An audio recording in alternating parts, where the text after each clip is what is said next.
Oke, halo, assalamualaikum warahmatullahi wabarakatuh. Kini sekarang kita akan bahas tentang komponen-komponen yang harus ada di dalam penelitian sesuai dengan buku panduan yang sudah dirancang oleh tim Fakultas Kedokteran Ilmu Kesehatan Universitas Jambi.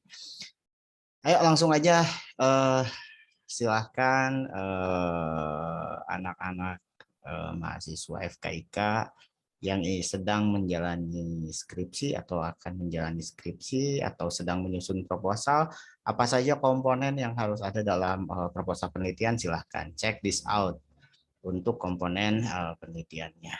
Oke, sebentar saya share screen dulu. Oke, oke, ini dia.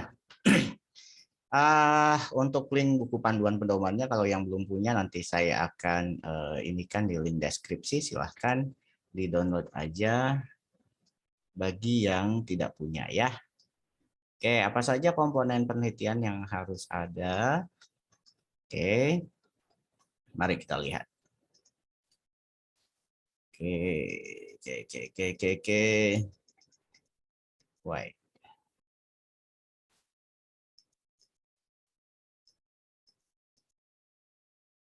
Oke, pertama pedoman pengorganisasian skripsi. Oke, kita besarkan dulu. Yang harus ada di bagian muka adalah halaman sampul depan, halaman judul, halaman persetujuan, pengesahan, pernyataan, kata pengantar, daftar isi, daftar tabel, gambar, skema, grafik, daftar lampiran, riwayat hidup penulis, abstrak, baik bahasa Inggris maupun bahasa Indonesia. Mari kita lihat bandingkan yang sudah ditulis atau tugas yang sudah dikirimkan. Oke, mungkin kalau sampai ini semua harus ada sih ya. Oke, kita lihat. Oke, kita lihat yang Wahyu Eka. Oke, lihat apa yang belum ada. Tuh, belum ada halaman judul, hanya kata pengantar, daftar isi. Sedangkan halaman persetujuan, halaman pengesahan gitu ya. Pernyataan, kata pengantar, daftar isi itu belum lengkap semua. Silahkan dilengkapi lagi buat semuanya juga ya. Oke, sesuai pokoknya kan tugasnya adalah lengkapin sesuai dengan pedoman. Oke. Yang kedua, halaman sampul depan, coba lihat halaman sampul depan dibuat di sini proposal gitu ya, proposal skripsi. Oke.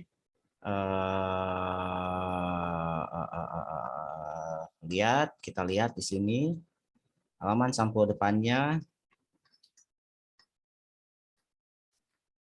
Oke, proposal skripsi ya di sininya, bukan proposal penelitian, proposal skripsi. Oke. Oke.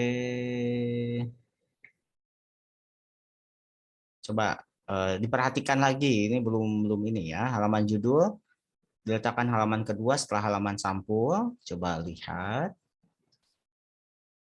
Ini kan, nah halaman keduanya, ini kan halaman sampul, nah di sini halaman judul dibuat kurang. Kemudian halaman persetujuan dibuat aja dulu, walaupun belum ada pembimbingnya. Kemudian halaman pengesahan dibuat, halaman pernyataan dan kata pengantar. Jadi sesuai ya. Kemudian daftar isi memuat judul halaman berturut-turut. Di video sebelumnya kan saya sudah membuat bagaimana cara membuat daftar isi secara otomatis. Nah, pakailah itu. Kemudian daftar tabel, daftar gambar, skema, grafik kalau ada itu dibuat. Saya rasa saya periksa itu nggak ada, ini semua kayak Risma tuh nggak ada daftar tabel semua tuh ya. Nggak ada, langsung aja ke bab 1 pendahuluan. Tolong dilengkapi lagi. Oke. Next. Daftar lampiran juga nggak ada, daftar riwayat hidup kebanyakan nggak ada. Nah, kemudian abstrak, ya silahkan dibuat abstrak, maksimum 200 kata, walaupun hanya proposal dibuatkan abstrak juga ya. Oke. Kemudian bagian utamanya terdiri dari, oke kita lihat, bagian utamanya terdiri dari pendahuluan, tinjauan pustaka, sampai metodologi penelitian. Kalau untuk hanya proposal ya. Silahkan dibuat pendahuluan, tinjauan pustaka, dan metodologi penelitian. Kita lihat.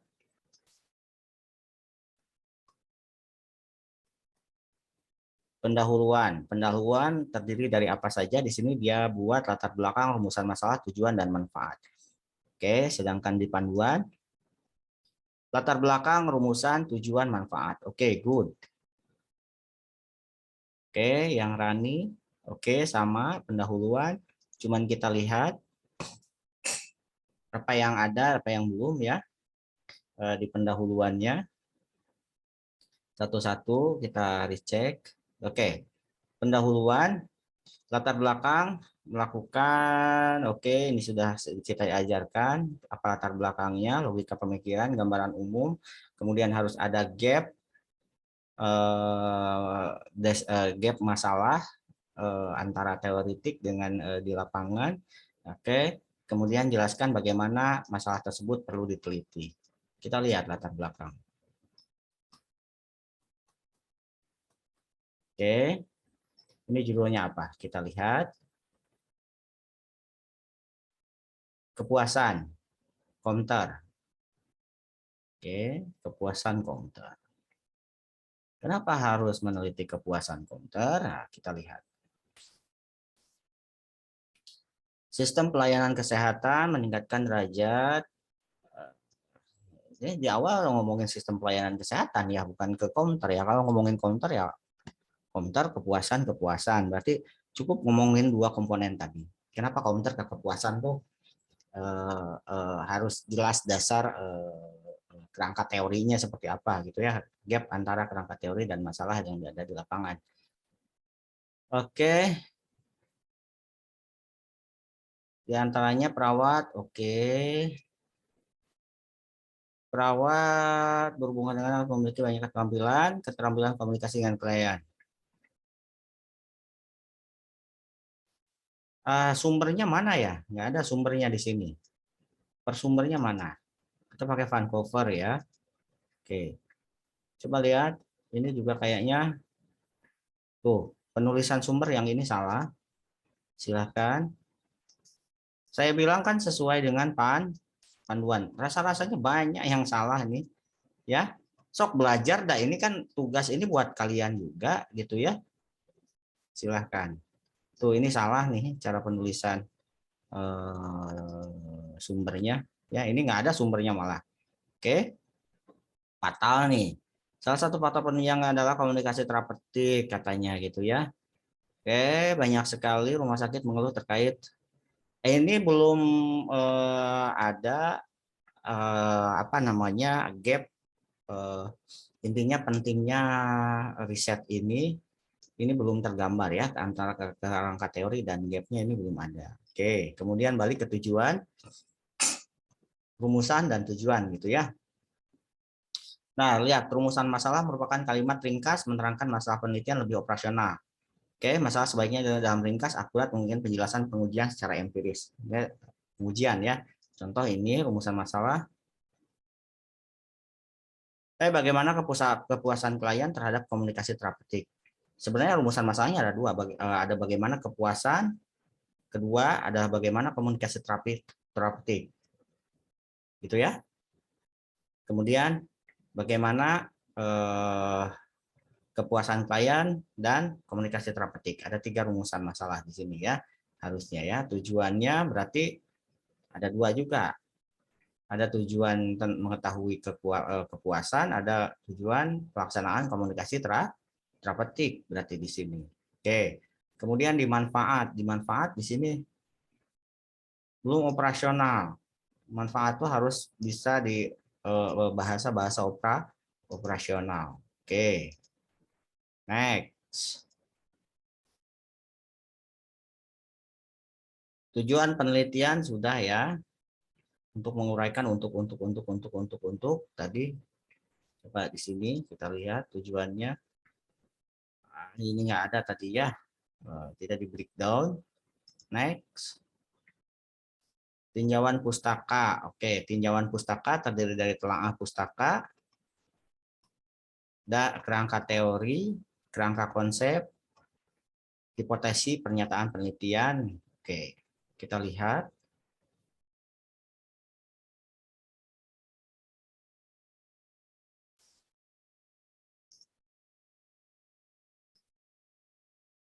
Di sini peran, kemudian tujuan, di sini nggak ada. Ini nggak sesuai ya, nggak sesuai dengan panduan ya. Klasifikasi. Jadi kalau tinjauan pustaka itu bukan memindahkan teori ke dalam bab 2 ya, tapi berdasarkan hasil literatur review kalian masukin ke sini gitu ya. Kerangka konsep, kerangka teorinya tuh nggak ada, hipotesis dan lain-lain nggak ada di sini ya. Oke, kurang lengkap, kurang sesuai dengan panduan. Oke, yuk kita bahas satu-satu. Kita bahas satu-satu. Oke, di sini tinjauan pustaka terdiri dari telah pustaka. Oke, hasil penelusuran ya, literatur review, bukan memindahkan yang dari buku ke itu, tapi berdasarkan hasil literatur review gitu ya. Oke, apa? Kan sudah diajarkan tentang literatur review, yang mendukung, yang menolak, yang gimana kan sudah tuh. Itu diterapkan di bab 2 ini gitu ya. Itu maksudnya ya. Kemudian kerangka teori. Nah, tentang kerangka teori kan sudah dijelaskan juga di video sebelumnya tentang beberapa teori yang biasa dipakai oleh keperawatan, ada Orlando gitu ya.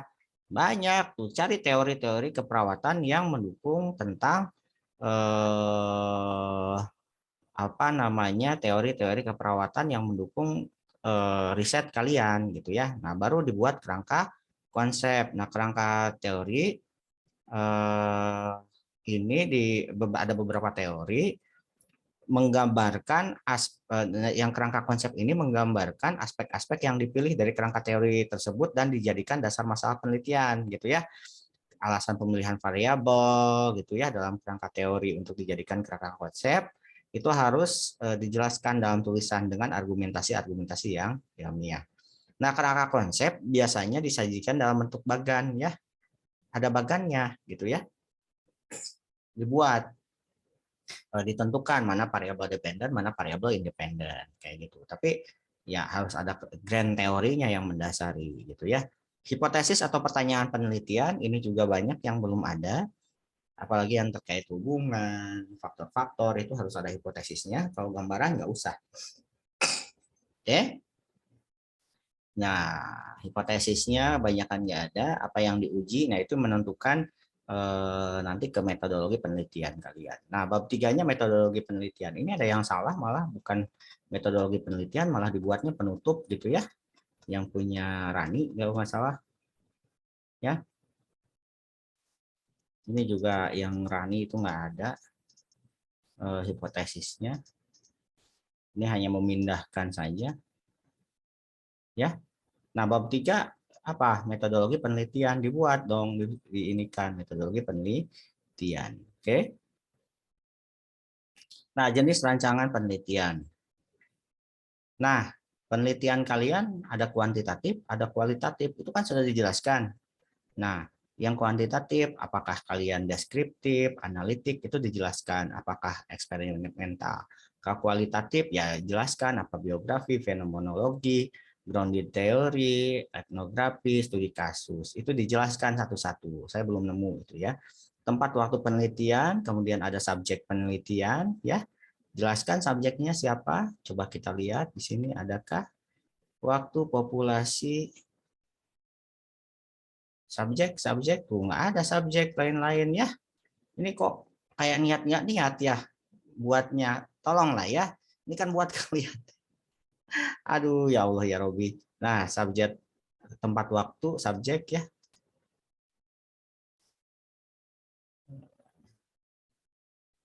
Oke.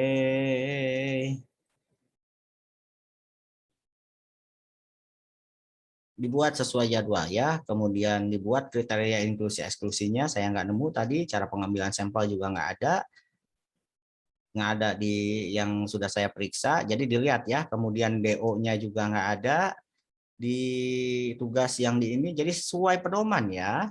Oke, DO, buatlah DO, definisi operasional gitu ya.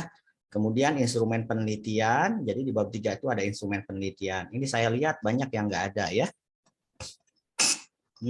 Kita lihat jenis, subjek, oke good ini. Tuh malah nggak ada DO dan lain-lain. Ini punya Wahyu Eka ya. Silahkan. Kemudian instrumen penelitian, kemudian ada pengumpulan data, terus bagaimana pengolahan analisa data, ada etika penelitian, dan yang terakhir ada keterbatasan jalannya penelitian itu dibuat kronologisnya dalam bentuk bisa bagan, bisa apa gitu ya, dijelaskan. Nah, itu proposal hanya itu guys. Apa saja yang ada untuk proposal. Nah, untuk yang lengkapnya nanti setelah beres proposal, kalau kemudian kalian melakukan penelitian. Nah, bab 4-nya adalah hasil penelitian dan pembahasan. Ada apa aja hasil penelitian? Nah, hasil penelitian jelaskan gitu kan, ada apa aja yang sudah ditemukan dari hasil pengukuran kalian. Kemudian ada pembahasan. Oke, ini dirinci hasil penelitiannya.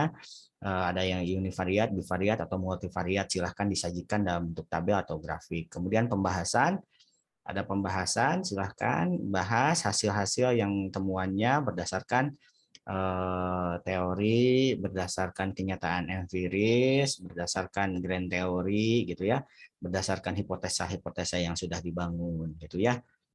Oke, dan menggunakan asumsi-asumsi ilmiah gitu ya, dengan menggunakan logika baik deduktif maupun induktif, dari umum ke khusus atau khusus ke umum. Kemudian yang terakhir adalah simpulan dan saran. Simpulan harus menjawab dari tujuan biasanya. Kemudian saran menjawab manfaat yang disusun di bab 1. Jadi runut gitu ya, dirunut. Oke. Kemudian bagian pelengkapnya ada daftar pustaka. Daftar pustaka ini ada panduannya juga, kemudian lampiran-lampiran, kuesioner, dan lain-lainnya ya. Nah, sip. Itu guys. Nah, kita lihat apa saja yang harus di ini.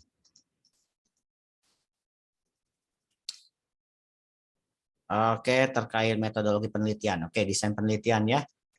Yang bab 3, desain penelitian ada di sini ada apa aja yang dijelaskan di sini ya, desain penelitian ya.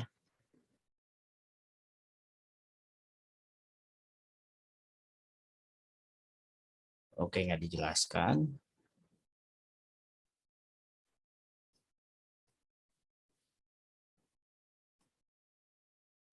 Klasifikasi jenis.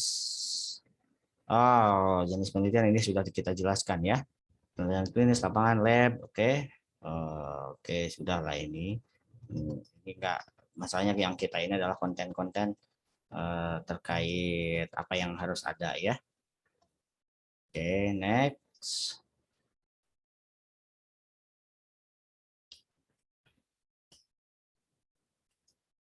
Nah, ini untuk daftar pustaka penulisannya silahkan bisa pakai Mendeley, enak. Pakai jenis Vancouver, langsung aja otomatisasi, kemudian disesuaikan dengan pedoman gitu ya. Silahkan lihat pedomannya. Oke.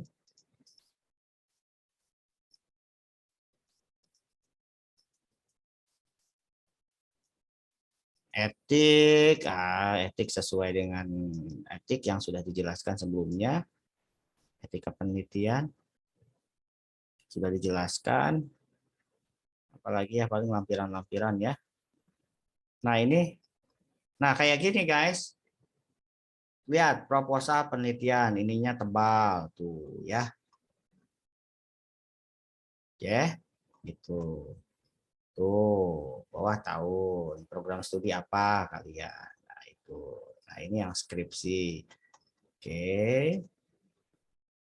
Kemudian, nah ini halaman pengesahan persetujuan, kemudian persetujuan ya. Nah, ini pengesahan. Jadi ada dua, persetujuan sama pengesahan. Dibuat aja dulu, gitu ya. Sesuai belajar namanya juga.